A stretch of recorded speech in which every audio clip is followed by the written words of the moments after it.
अमरीकी ऐवान नुमाइंदगान ने 6 जनवरी को कांग्रेस की इमारत पर हमले के बाद सदर ट्रंप का अपने हामियों को कांग्रेस पर धावा बोलने और बगावत पर उकसाने के इल्जाम में मुआवजा किया। नई इंतजामिया के हुकूमत संभालने के बाद ऐवान नुमाइंदगान ने मुआवजे की कार्रवाई आगे बढ़ाते हुए इल्जाम ऐवान बाला यानी सेनेट में भिजवाए। सेनेट में डोनाल्ड ट्रंप के ट्रायल के हवाले से बात करने के लिए चलते हैं नदीम याकूब के पास, जो कि कांग्रेस की इमारत में मौजूद हैं।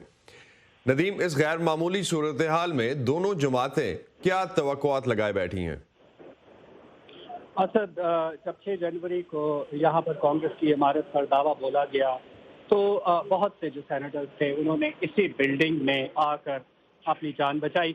जो दोनों टीमें हैं उनकी कोशिश होगी कि अपने अपना जो आइंदा चंद रोज में अपने अपने आर्गूमेंट्स पेश करें, अपनी विटनेसेस पेश करें और जिरा होगी, सबीनाज होंगे, कुछ लोगों को विटनेसेस के लिए बुलाया जाएगा।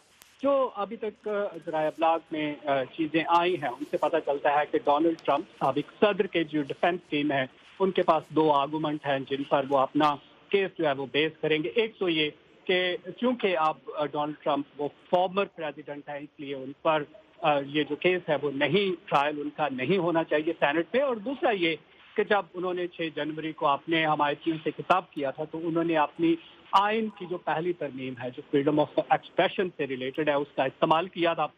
जो डेमोक्रेट्स हैं उनकी कोशिश होगी कि वो अपना आर्गूमेंट पेश करें और उनका एक आर्गूमेंट ये है कि इस तरह की अमरीकी तारीख में ऐसे कस्टम्स और ऐसे प्रेसिडेंट मौजूद हैं कि आला ओहदेदारों से जब लोग हटे तो भी उनका ट्रायल हुआ।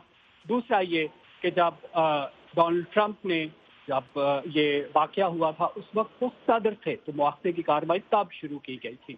जो डेमोक्रेट्स हैं उनकी जो स्ट्रैटेजी है वो ये भी है कि फॉर्मर प्रेसिडेंट को उनको मुजरिम ठहराया जाए और ताकि वो आइंदा कोई भी जो सरकारी ओहदा है जी। या वो दोबारा इलेक्शन ना जो है वो उसके लिए कॉन्टेस्ट कर सके।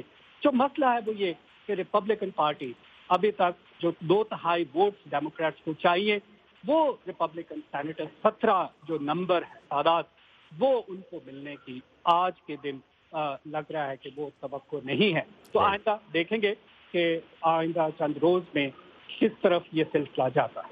बहुत शुक्रिया नदीम, देखेंगे आने वाले दिनों में किस करवट यूं बैठता है।